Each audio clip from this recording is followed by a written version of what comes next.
Oi, gente, bem-vindos ao meu canal. Eu sou Valesca e aqui vamos mergulhar no mundo dos livros que vão nos ajudar a entender mais sobre educação de filhos.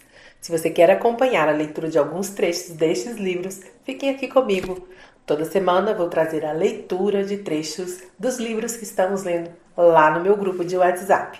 Vou deixar o link na descrição do vídeo caso queira receber todos os dias áudios, PDFs, atividades e ofertas que disponibilizo lá. Você será muito bem-vindo. Já se inscreve, deixe seu like, seu comentário, compartilhe esse vídeo, ativa o sininho e vem comigo.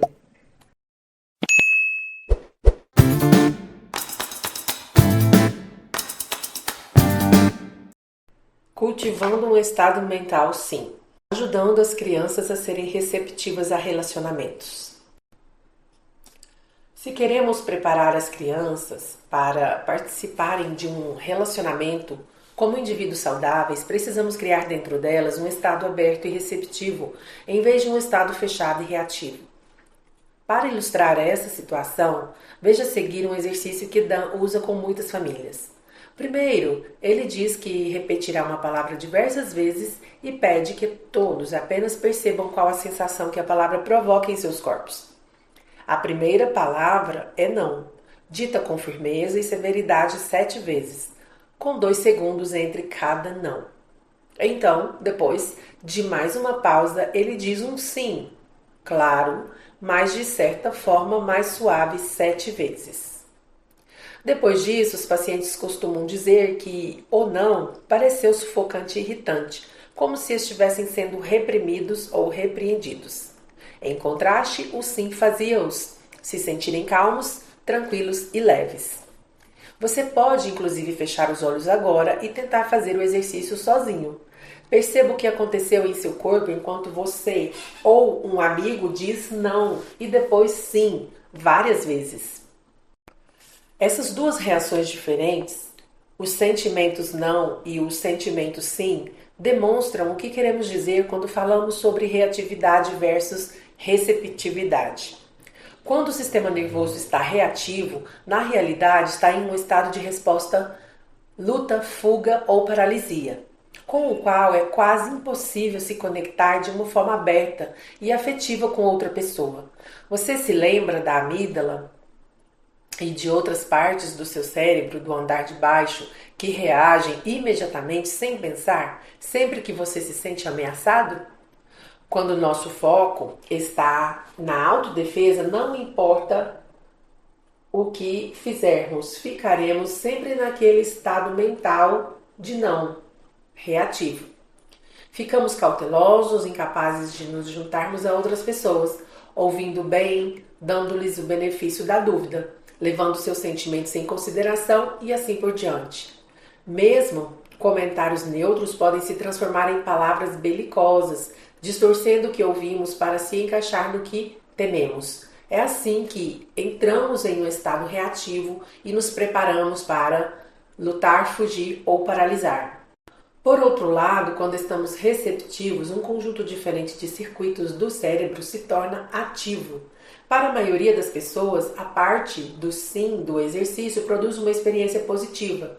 Os músculos do rosto e das cordas vocais relaxam, a pressão sanguínea e os batimentos cardíacos normalizam e elas se tornam mais abertas a vivenciar o que quer que o outro queira expressar. Tornam-se mais receptivas. Enquanto a reatividade emerge do nosso cérebro do andar de baixo e nos faz sentir fechados, chateados e na defensiva, um estado receptivo aciona o sistema de engajamento social que envolve um conjunto diferente de circuitos do cérebro do andar de cima, que nos conecta com os outros, permitindo que nos sintamos seguros e vistos. Quando interagimos com nossos filhos, pode ser extremamente útil decifrar se eles se encontram em um estado mental reativo ou receptivo. E isto, é claro, exige visão mental da nossa parte. Precisamos levar em consideração onde nossos filhos estão emocionalmente e onde nós mesmos estamos em qualquer momento. Se sua filha de 4 anos está gritando, quero andar mais no balanço, enquanto você a carrega embaixo do braço para fora do parque, Talvez não seja o melhor momento para falar com ela sobre maneiras adequadas de lidar com as grandes emoções. Espere até que esse estado reativo passe. Então, quando estiver mais receptiva, fale sobre como gostaria de vê-la reagir da próxima vez em que ficar decepcionada. Da mesma maneira, quando seu filho de 11 anos de idade descobrir que não foi aceito no programa de artes ao qual vinha se dedicando, talvez seja preciso dar um tempo antes de fazer grandes discursos sobre esperança e alternativas. O estado do andar de baixo de reatividade não sabe o que fazer com muitas palavras do andar de cima. Muitas vezes, em momentos de reatividade, comunicações não verbais serão muito mais poderosas, como abraçar e expressões faciais empáticas. Com o passar do tempo, queremos ajudar nossos filhos a se tornarem mais receptivos aos relacionamentos e a desenvolverem habilidades de visão mental que lhes permitirão se juntar a outros. Então, a receptividade pode levar à ressonância, uma forma de unir de dentro para fora, que lhes permitirá apreciar a profundidade e a intimidade que vem com relacionamentos significativos. De outra forma, uma criança é deixada à deriva, motivada por uma sensação de isolamento em vez do desejo e da habilidade de se unir. Uma última observação antes de abordar os passos que podemos dar para estimular a receptividade e as habilidades relacionais. Conforme ajudamos as crianças a serem mais receptivas ao se unirem com outras, precisamos ter em mente da mesma forma a importância de manter suas identidades individuais. Para uma menina de 10 anos que está fazendo tudo ao seu alcance para se encaixar em um grupo de meninas cruéis na escola, o problema pode não ser que ela não seja receptiva bastante para se juntar a um nós. A preocupação em relação a ela pode ser justamente o contrário, que ela tenha perdido seu eu de vista e, portanto, esteja aceitando tudo que esse grupo de tiranas lhe diz para fazer. Qualquer relacionamento saudável, seja familiar, de amizade, romântico ou outro tipo, é feito de indivíduos saudáveis em conexão com outros. Para se tornar parte de um nós funcional, uma pessoa também precisa de continuar um eu individual. Assim como não queremos nossos filhos sendo apenas cérebro esquerdo ou cérebro direito, também não queremos que sejam apenas individualistas, tornando-se egoístas e isolados, ou apenas relacionais, deixando-os carentes, dependentes e vulneráveis a relacionamentos prejudiciais e negativos. Queremos que tenham o cérebro por inteiro e vivam relacionamentos integrados. 11ª estratégia do cérebro por inteiro. Aumentar o fator de diversão familiar, tratando de apreciar uns aos outros. Você nunca se sente como se estivesse passando a maior parte do tempo disciplinando os filhos ou levando-os de uma atividade a outra, sem tempo suficiente para ficar ao lado deles, né? Se sim, não está só. A maioria de nós se sente assim de vez em quando. Às vezes é fácil esquecer como nos divertimos como família. No entanto, somos fisicamente conectados para nos divertir e explorar, assim como para nos juntar uns com os outros. Na verdade, a criação de filhos divertida é uma das melhores maneiras de preparar seus filhos para relacionamentos e estimulá-los a se conectarem com outros, porque lhes dá experiências positivas ao lado de pessoas com quem passam a maior parte do tempo. Os pais. É claro que as crianças precisam de limites e ser responsabilizadas por seus comportamentos, mas enquanto mantiver a autoridade, não se esqueça de se divertir com seus filhos. Jogue jogos, conte piadas, seja bobo, demonstre interesse pelo que eles gostam. Quanto mais apreciarem o tempo que passam com você e o restante da família, mais valorizarão os relacionamentos e desejarão mais experiências relacionadas positivas e saudáveis no futuro. O motivo é simples: cada experiência divertida e agradável que proporcionamos a nossos filhos enquanto estão com a família, damos a eles reforço positivo sobre o que significa estar em relacionamentos amorosos com outras pessoas. Um dos elementos químicos no cérebro responsáveis por esses momentos agradáveis é a dopamina, um neurotransmissor que permite a comunicação entre as células cerebrais. Tais células recebem o que algumas pessoas chamam de jatos de dopamina, quando algo agradável acontece e isso nos motiva a querer fazer isso novamente. Cientistas que estudam dependências apontam altas doses de dopamina como fatores que levam as pessoas a manter determinados hábitos ou vícios, mesmo quando sabem que lhes fazem mal. Contudo, também podemos ajudar a produzir jatos de dopamina que reforçam desejos positivos e saudáveis ao apreciarmos relacionamentos familiares. A dopamina é o elemento químico da recompensa, e diversão e alegria são recompensadores em nossa vida. Isso quer dizer que quando seu filho dá gritos de encantamento quando você morre com o golpe da espada de Peter Pan dele, quando você e sua filha dançam juntos em um show ou na sala de estar, ou quando você e seus filhos trabalham juntos em um projeto de jardinagem ou construção, a experiência fortalece esses laços e ensina a seus filhos que relacionamentos são afirmativos, recompensadores e gratificantes. Então, dê-lhes uma chance, quem sabe já esta noite. Depois do jantar, diga: levem o prato para a cozinha, depois peguem um cobertor e me encontrem na sala. Esta noite vamos comer picolés em um forte. Outra atividade familiar divertida que também ensina a ser receptivo são os jogos de improvisação. O conceito básico é parecido com o que comediantes de improvisação fazem quando a plateia lhes dá sugestões e eles precisam pegar ideias aleatórias e combiná-las de maneiras divertidas que façam algum sentido. Se você e seus filhos têm dons artísticos, podem fazer esse tipo de improvisação juntos. Mas há também versões mais simples dessa atividade. Deixe alguém começar a história, então depois de uma frase a pessoa seguinte precisa acrescentar algo, seguida de outra pessoa e assim por diante. Jogos e atividades desse tipo não só mantêm o fator de diversão familiar presente, mas também possibilitam que as crianças sejam receptivas às viradas inesperadas que a vida lhes apresenta. Você não quer transformar o jogo em uma experiência séria de sala de aula, mas procure formas de conectar explicitamente o que você está fazendo com o conceito de receptividade. Espontaneidade e criatividade são habilidades importantes, e a novidade também faz a dopamina entrar em ação. O princípio do fator de diversão que você proporciona a seus filhos também se aplica a irmãos. Estudos recentes descobriram que o melhor indicador para bons relacionamentos entre irmãos no futuro é o quanto se divertiram juntos na infância. O índice de conflito pode até ter sido alto, mas será equilibrado caso tenham se divertido muito.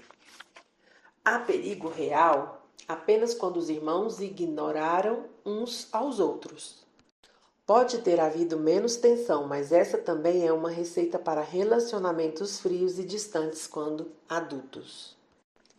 Então, se você quer desenvolver relacionamentos próximos entre seus filhos no longo prazo, pense nisso como uma equação matemática, em que a quantidade de diversão que eles compartilham deve ser maior do que o conflito que vivem. Você nunca conseguirá que o lado do conflito da equação seja igual a zero. Irmãos brigam, eles simplesmente fazem isso. Mas se você conseguir aumentar o outro lado da equação, oferecendo a eles atividades que produzam emoções e memórias positivas, criará fortes laços entre eles e estabelecerá um relacionamento com boas chances de se manter sólido durante toda a vida. Parte da diversão entre irmãos ocorrerá naturalmente, mas você também pode ajudar. Abra uma nova caixa de giz e faça-os desenhar um monstro maluco juntos. Deixe-os usar a câmera de vídeo para filmarem essa façanha. Junte-os em uma equipe para executar um projeto surpresa e presentear o avô. Qualquer que seja a forma escolhida, passear de bicicleta em família, brincar com jogos de tabuleiro, fazer cookies, juntar-se contra a mamãe em um ataque de pistolas d'água. Encontre maneiras de ajudar seus filhos a se divertirem juntos e a fortalecerem os laços que os unem. Você pode usar a diversão e mesmo a tolice para mudar o estado mental de seus filhos quando ficarem empacados em um estado de raiva ou desafiador. Às vezes, não estarão com ânimo de vê-lo fazendo graça ou palhaçadas, então seja sensível aos sinais que receber, especialmente com crianças mais velhas. Se você for sensível e como seu bom humor será recebido, isso poderá ajudar seus filhos a mudar o modo como estão se sentindo. Que eu errei, gente, é assim. Vou voltar. Se você for sensível a como seu bom humor será recebido, isso poderá ajudar seus filhos a mudar o modo como estão se sentindo. Seu estado mental pode influenciar o estado mental de seus filhos, podendo transformar a chateação e a irritabilidade em diversão, risos e estratégia do cérebro por inteiro. Conectar por meio do conflito. Ensinando as crianças a argumentar com um nós em mente. Desejamos ajudar nossos filhos a evitar qualquer conflito, mas nem sempre conseguimos isso. Se eles terão relacionamentos, enfrentarão brigas e discordâncias. No entanto, podemos ensinar a eles algumas habilidades básicas de visão mental para que saibam como gerenciar conflitos de maneira saudável e produtiva e como reagir quando a situação não lhes for favorável ao interagirem com outras pessoas. Mais uma vez, cada nova discordância é mais do que apenas uma dificuldade a enfrentar, e sim uma oportunidade para você lhes ensinar lições importantes para que consigam prosperar em termos de relacionamentos. Como lidar bem com conflitos não é fácil nem mesmo para adultos, então não podemos esperar muito de nossos filhos. Mas há algumas habilidades simples que podemos ensinar a eles que nos ajudarão a sobreviver a conflitos individuais, assim como os auxiliar a prosperar conforme avançam rumo à vida adulta. Vamos avaliar 3 dessas habilidades formadoras de visão mental. Primeira habilidade: ver através dos olhos do outro. Ajudar as crianças a reconhecerem outros pontos de vista. Esta história parece familiar? Você está trabalhando na sua mesa e sua filha de 7 anos se aproxima. Ela está irritada e diz que o irmão mais novo, Mark, acabou de chamá-las de burra. Você pergunta por que ele disse isso e sua filha é enérgica ao dizer que não há motivo. Ele simplesmente disse. Pode ser difícil para qualquer um de nós ver as coisas pela perspectiva de outra pessoa. Nós vemos o que vemos e frequentemente apenas o que queremos ver. Mas, quanto mais conseguimos usar nossa visão mental para ver os acontecimentos através dos olhos de outras pessoas, melhores são nossas chances de resolver conflitos de maneira saudável. Essa é uma habilidade difícil de ensinar para crianças, especialmente em meio a uma discussão acalorada. Mas, se conseguirmos nos manter conscientes do que estamos realmente dizendo, teremos mais chances de ensinar as lições que queremos. Por exemplo, sua tendência pode ser dizer: bem, o que você fez para Mark? Tenho certeza de que ele não a chamou de burra sem motivo. Se você mantiver a calma e continuar consciente do que quer ensinar, talvez conduza a conversa de um modo um pouco diferente. Primeiro, é bom demonstrar ter consciência dos sentimentos da sua filha. Lembre-se de se conectar primeiro e depois redirecionar. Isso diminuirá o nível de atitude defensiva dela e a fará ver como o irmão se sente. Então você poderá criar algum tipo de empatia nela. É verdade que nem sempre conseguiremos acessar nossos filhos, mas ao fazermos perguntas sobre como a outra pessoa se sente, sobre por que alguém reagiu como reagiu, podemos estimular a empatia em nossos filhos. O ato de levar em consideração a mente do outro exige que usemos nosso hemisfério direito e nosso cérebro do andar de cima, ambos integrantes da parte do circuito social que nos permite relacionamentos maduros e recompensadores. No áudio de ontem, foi citado 3 habilidades que vão ser avaliadas, né? Aí que são formadoras da visão mental. No áudio de ontem tem uma, eu vou ler as outras duas no áudio de hoje. Ouvir o que não está sendo dito. Instruir as crianças sobre comunicação não verbal e sintonia com os outros. É ótimo que ensinemos nossos filhos a prestarem atenção ao que as pessoas estão dizendo. Ouça o que ele disse. Ele falou que não queria ser molhado com a mangueira. Contudo, uma parte importante dos relacionamentos é ouvir o que não está sendo dito. Normalmente as crianças não têm essa habilidade naturalmente. É por isso que quando você repreende seu filho por ter feito a irmã chorar, ao ter mergulhado os biscoitos dele no iogurte dela, ele responde: "Mas ela gosta disso, estamos brincando." Como sinal não verbais, às vezes comunicam ainda mais do que palavra, precisamos ajudar nossos filhos a usarem o hemisfério direito para compreender o que as outras pessoas estão dizendo, mesmo que elas sequer abram a boca.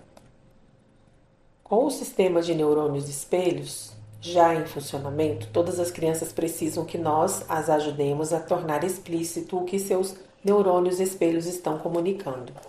Por exemplo, depois de ganhar um importante jogo de futebol, seu filho pode precisar que você o ajude a perceber que o amigo dele do outro time está precisando ser animado, mesmo que diga que está bem. Como prova disso, você pode atentar para a linguagem corporal e as expressões faciais do amigo.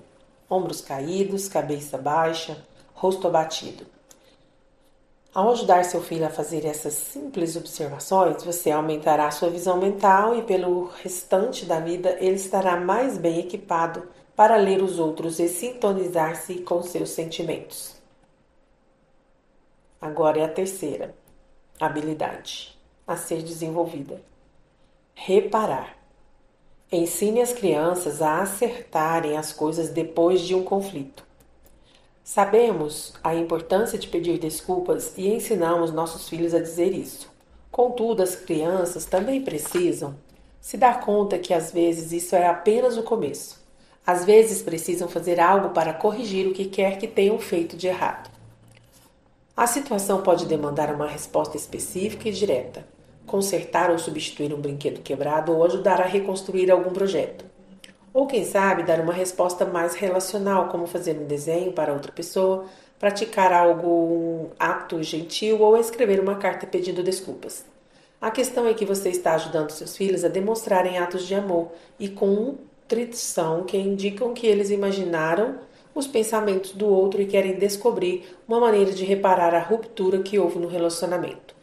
Isso se conecta diretamente com as duas estratégias anteriores de cérebro por inteiro, sobre ter empatia e sintonizar com o sentimento dos outros. Para agir corretamente, as crianças precisam compreender como o outro está se sentindo e por que está chateado. Então, os pais podem levantar de maneira mais proveitosa a seguinte questão: se fosse você e seu objeto preferido tivesse sido quebrado, o que o faria se sentir melhor? Cada novo movimento em direção a considerar os sentimentos de outras pessoas cria conexões mais fortes no circuito relacional do cérebro. Quando abrimos caminho em meio a atitudes defensivas e à relutância de nossos filhos para aceitarem suas responsabilidades, podemos ajudá-los a se preocuparem com quem possam ter magoado e a fazerem esforços para obter reconexão. Nós os ajudamos a desenvolver visão mental dessa forma. Às vezes, um sincero pedido de desculpa basta, especialmente se for honesto. Exemplo: fiz aquilo porque estava com inveja, sinto muito. Mas as crianças também precisam aprender o que significa ir um pouco além e dar passos específicos rumo à conciliação. Voltamos a Colin, o menino de 7 anos cujos pais acharam que estava se tornando egoísta demais. Queríamos poder oferecer a Ron e Sandy uma espécie de solução mágica, uma cura para o egocentrismo e todas as outras frustrações de desenvolvimento que enfrentam com o filho. Contudo, evidentemente, não podemos fazer isso. A boa notícia, porém, é que simplesmente amando Colin e ajudando-o a ver os benefícios dos relacionamentos, começando com suas interações com os pais e o irmão, Ron e Sandy estão auxiliando-o a entender a importância de compreender os outros e conectar-se com eles. Além disso, ao enfatizarem as habilidades de conectar por meio do conflito, eles podem ajudá-la a continuar levando os sentimentos dos outros em consideração. Por exemplo, quando Colin redecorou o quarto e tirou os objetos do irmão do lugar, aquilo serviu como um momento de ensinamento em que os pais poderiam ajudá-lo a aprender muito sobre estar em um relacionamento. Frequentemente nos esquecemos de que disciplinar, na realidade, significa ensinar e não punir. Um discípulo é um aluno, não um receptor de consequências comportamentais. Quando ensinamos visão mental, pegamos momentos de conflito e os transformamos em oportunidades de aprendizado, construção de habilidades e desenvolvimento do cérebro.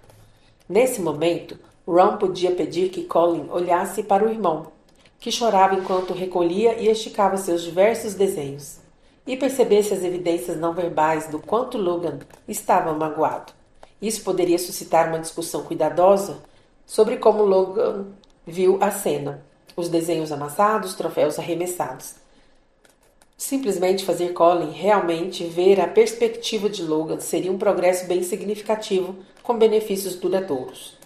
Um simples castigo poderia ou não ensinar a Colin que não deveria mexer nas coisas do irmão sem permissão, mas isso não se generalizaria em uma habilidade de visão mental. Finalmente, Ron e Sandy poderiam discutir o que deveria acontecer para resolver a situação, incluindo fazer Colin pedir desculpas e trabalhar com Logan para criar alguns desenhos novos para pendurar na parede compartilhada do quarto.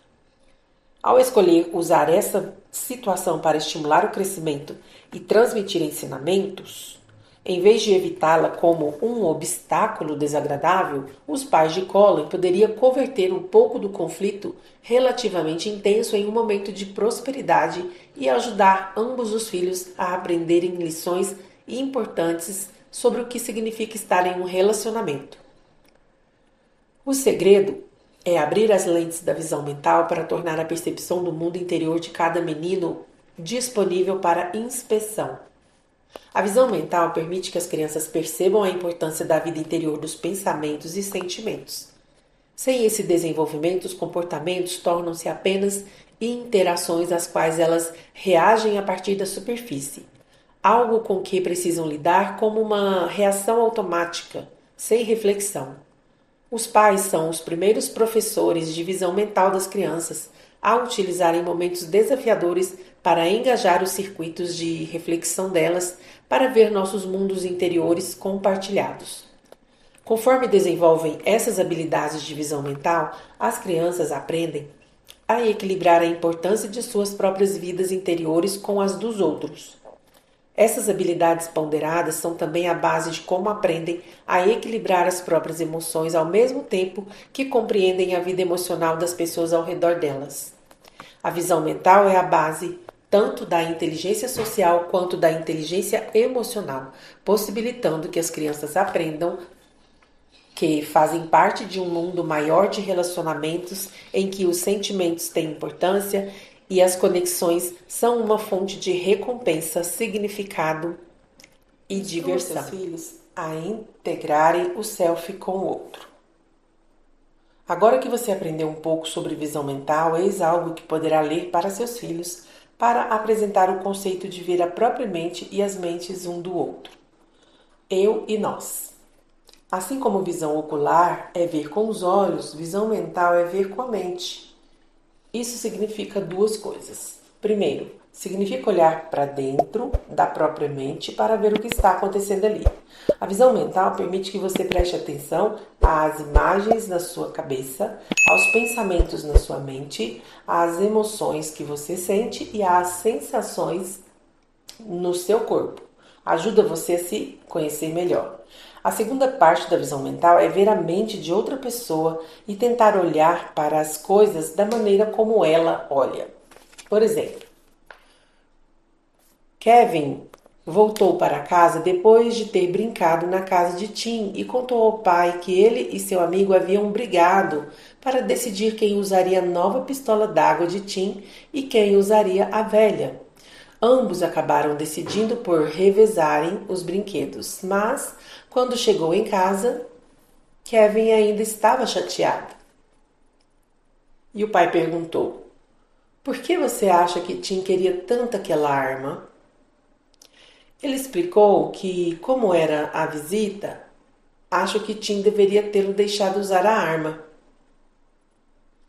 O pai de Kevin escutou-o e disse que o compreendia. Então perguntou: por que você acha que Tim queria tanto aquela arma? Kevin pensou por um instante e disse: porque era a arma nova dele e ele ainda não havia conseguido brincar com ela. Naquele momento, Kevin usou sua visão mental para compreender os sentimentos de Tim. Ele não estava mais irritado. Da próxima vez que ficar chateado com alguém, use sua própria visão mental para ver como a outra pessoa se sente, especialmente quando discutir com alguém ou se sentir frustrado em relação a essa pessoa. Poderá ser realmente muito útil usar a sua visão mental para ver o que ela pode estar pensando ou sentindo. Isso poderá fazer vocês se sentirem muito mais felizes. Integrando a nós mesmos. Encontrando sentido em nossa própria história. O nós mais importante da nossa vida como pais é o relacionamento que temos com nossos filhos. Esse relacionamento causa um impacto significativo no futuro deles. Pesquisas demonstram seguidamente que quando os pais oferecem experiências repetidas e previsíveis nas quais veem e reagem sensivelmente às emoções e às necessidades dos filhos, estes prosperam social, emocional, física e até mesmo academicamente. Embora não seja nenhuma revelação que as crianças se saem melhor quando vivem relacionamentos intensos com os pais, o que pode surpreender é que esse tipo de conexão pai-filho produz. O que importa não é a forma como nossos pais nos criaram ou quantos livros sobre criar filhos lemos.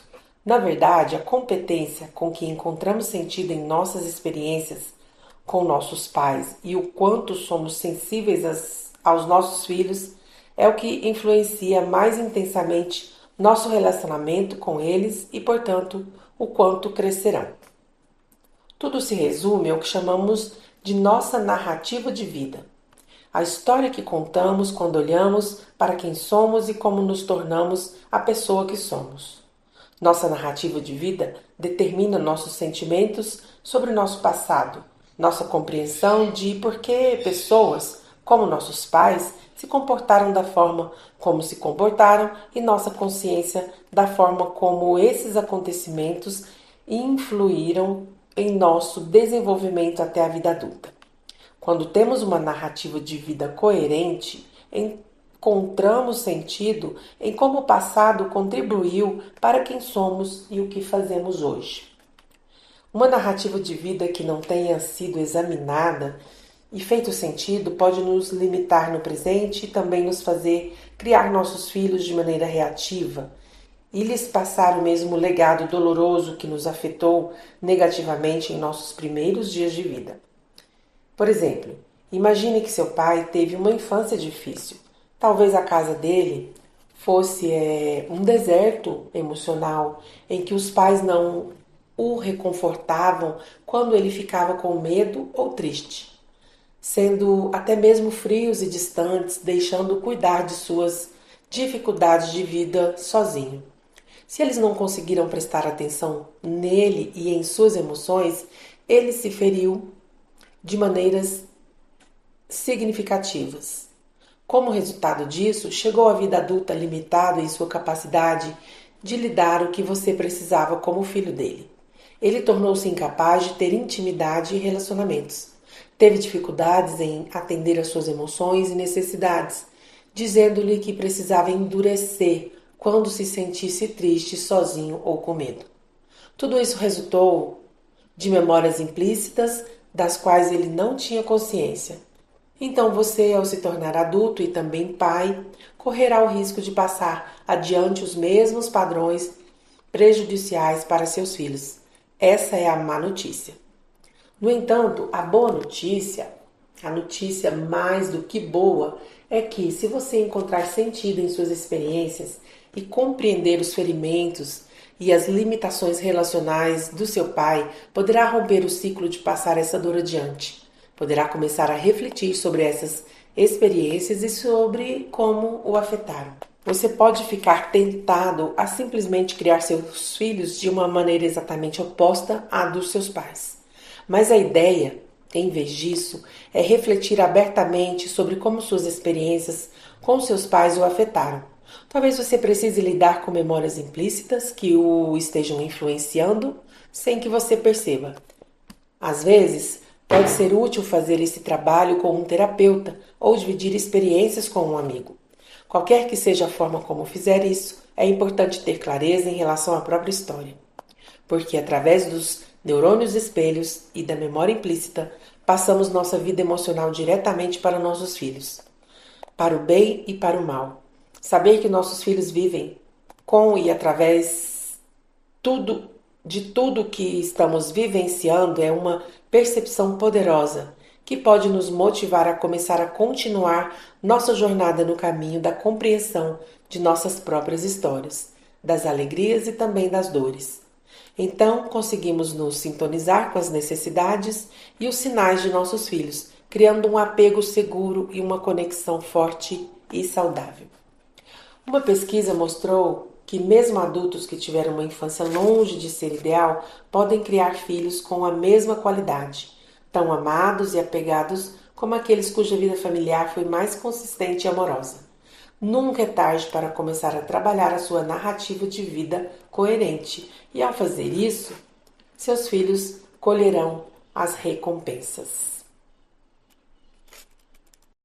Aqui no livro tem um esquemazinho que eu vou reproduzir e vou colocar logo abaixo, tá? Então vamos continuar. Queremos deixar essa questão o mais clara possível. Experiências iniciais não são destino. Ao encontrar sentido em nosso passado, podemos nos libertar do que, de outra forma, poderia ser um legado transgeracional de dor e apego inseguro, e em vez disso criar uma herança de cuidados e amor por nossos filhos. Então, pessoal, amanhã é nosso último áudio sobre esse livro. Foi rápido, né? Um livro tão bacana de ler. Daí, nós vamos fazer novamente uma enquete para ver o livro escolhido.